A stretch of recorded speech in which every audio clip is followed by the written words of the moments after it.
Hello, I'm Aaron Fronder, Managing Editor at the CFO.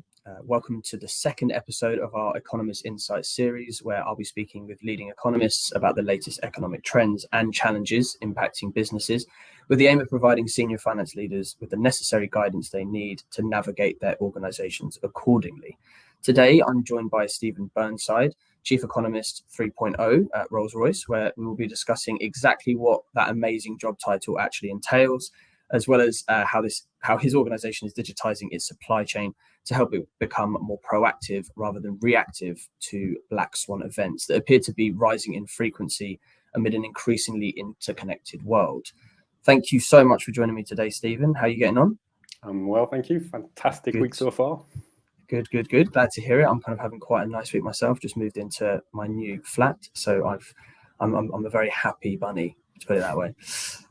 I just wanted to kick things off, Stephen, first off by discussing your rather striking job title. Obviously, there has been a lot written about Finance 3.0, but could you sort of kick things off just by explaining to me what your role is and why it is defined as Chief Economist 3.0 and what you do within an organization like Rolls-Royce? Sure. So my role came about during the pandemic. It entails giving insight to the executive team of what's happening from a macro and a micro perspective. And it's 3.0 because I'm looking at real-time data streaming into the business. I'm telling the executive team, there's an aircraft that's moved here, there's a ship that's moved here. These guys are changing their policy or their approach towards COVID or towards import rules or towards taxation rules. And I'm interpreting that information for them, summarizing it and saying, this is what I think we should be doing with this information.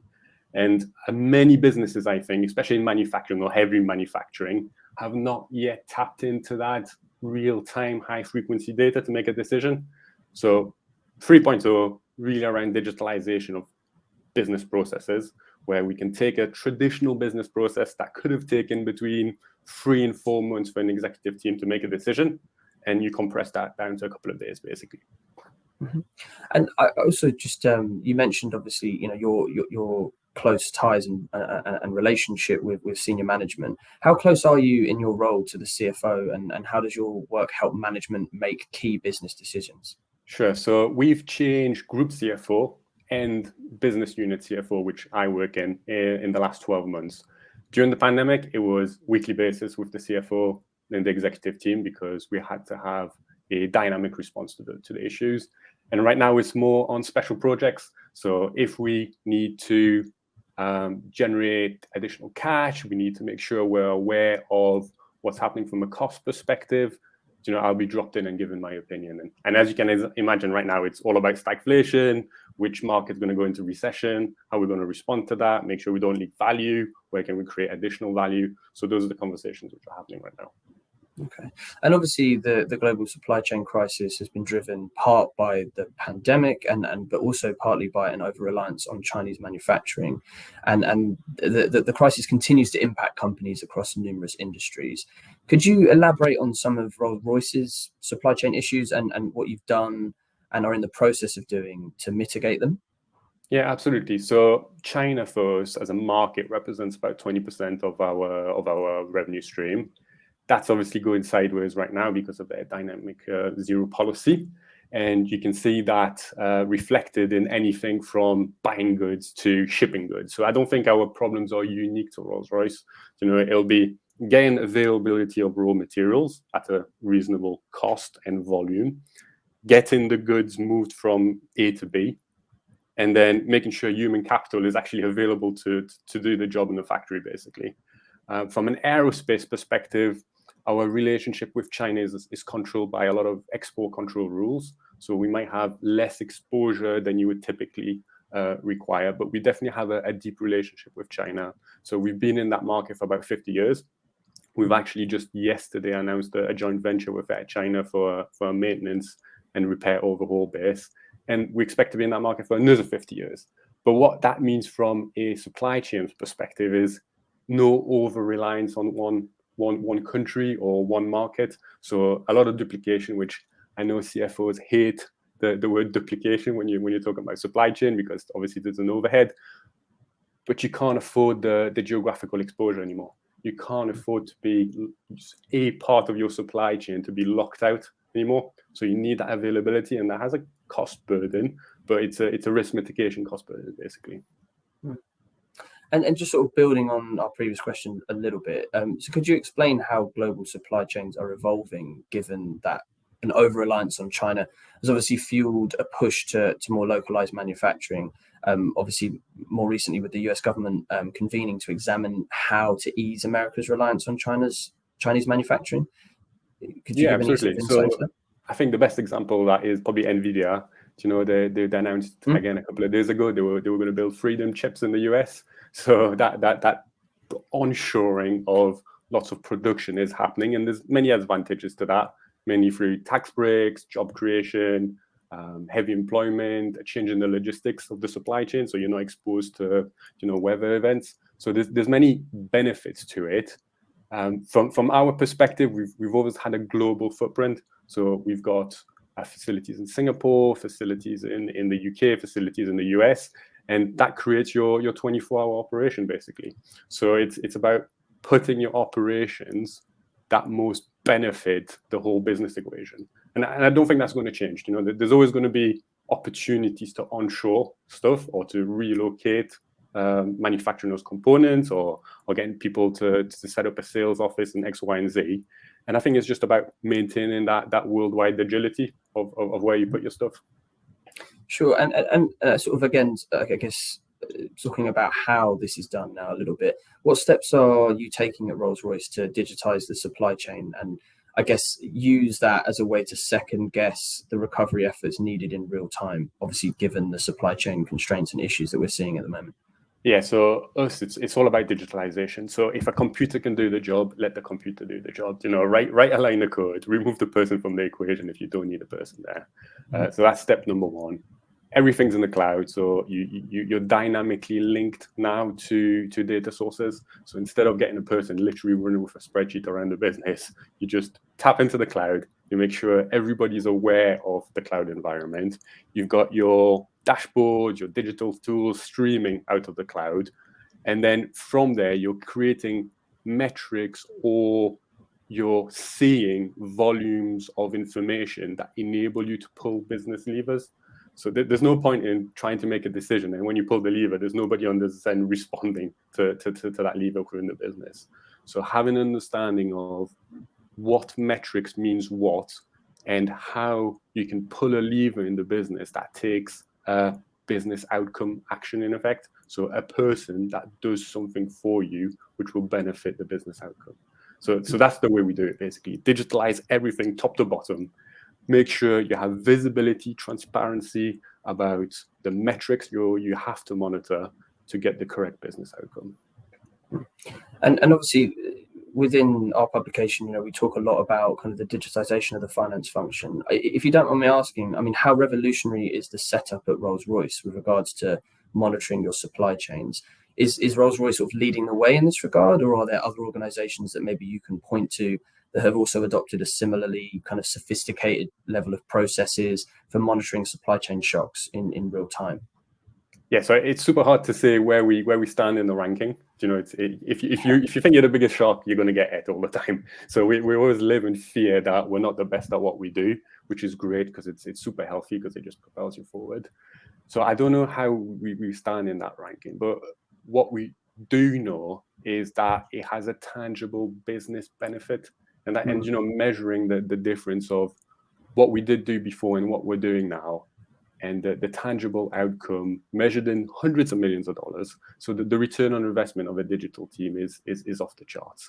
You're spending low $2-3 million on the team on infrastructure, and they're affecting hundreds of millions of dollars of outcome. So I think maybe the guys in Porsche, Volkswagen, Airbus are doing a similar job. A really good job. They're probably doing it with probably 10 times the resource that I have available to myself, but it doesn't matter because it's scalable. It's scalable. So any business that we are putting a digital process in place and this digital infrastructure. It's accessible to no matter if you're dealing in trillions of dollars, billions of dollars, or hundreds of millions of dollars. You can scale that skill, and you can scale that process decision that's going through the executive team. So I wondered if we could sort of dig a little bit more granularly now, and if I could ask, how are you looking to forecast and optimize your supply chain even further going into 2023, given the rising frequency of Black Swan events? Sure. So part of 2022 was me looking downstream. So looking at our customer's customer, trying to digitalize that part. In 2023, for me, it's going to be going up the other way. So going upstream, i.e. going up the supply chain.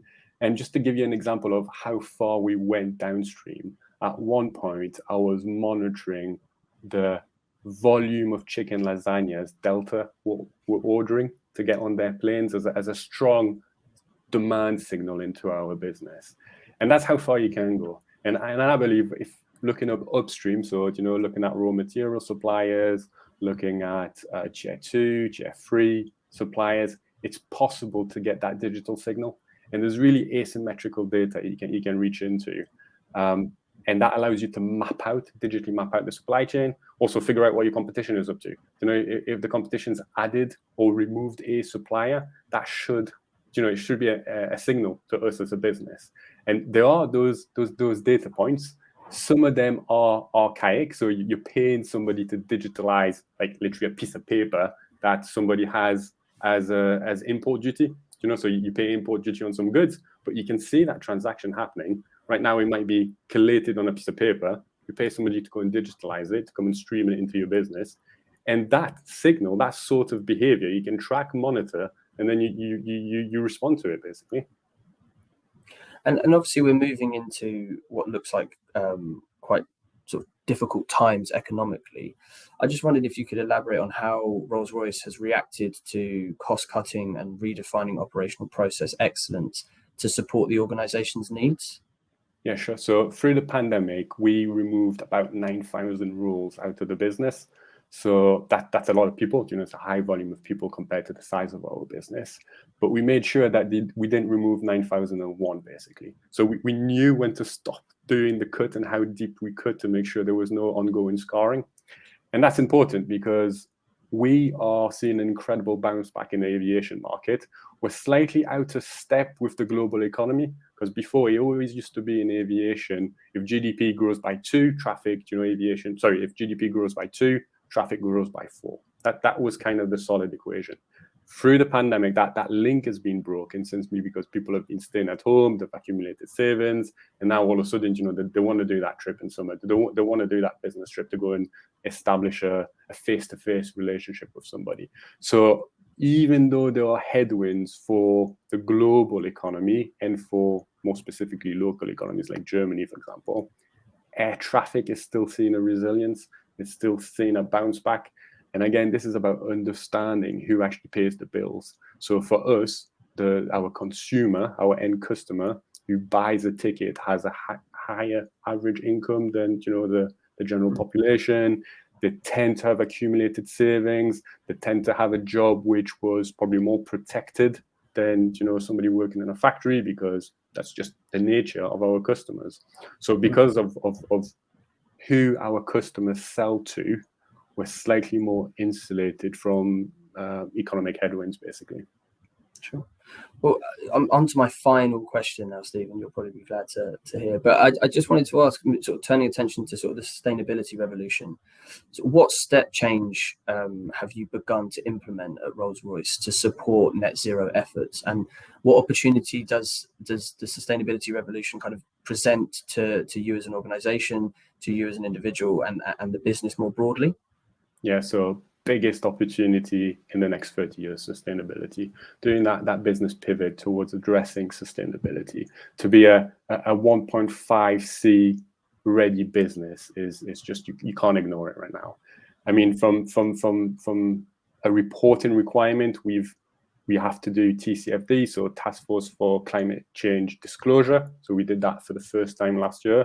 We're doing it again this year because it's mandatory going forward, and that just tests the business to make sure that your revenue, your profit, your cash generation is sustainable in the face of rising temperatures or the whole world drifting down to the 1.5C, which is exactly where we want to go.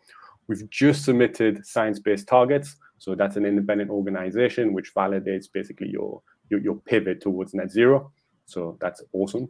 And then secondly, we were signed up to the UN Race to Zero as well. Our chief executive did that.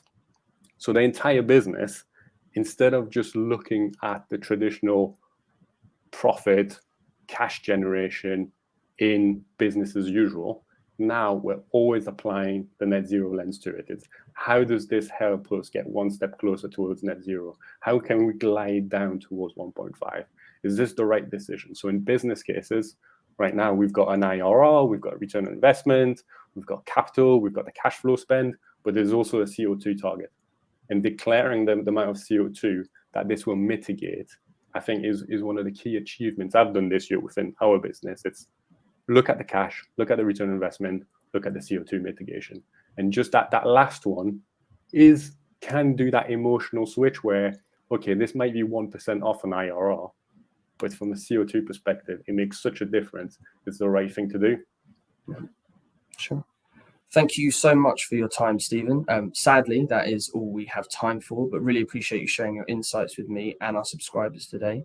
For those eager to watch more video content or simply looking to access information on the latest emerging trends impacting senior finance leaders, please visit the CFO online and subscribe to our newsletter and YouTube channel. Thanks for watching, and until next time, goodbye.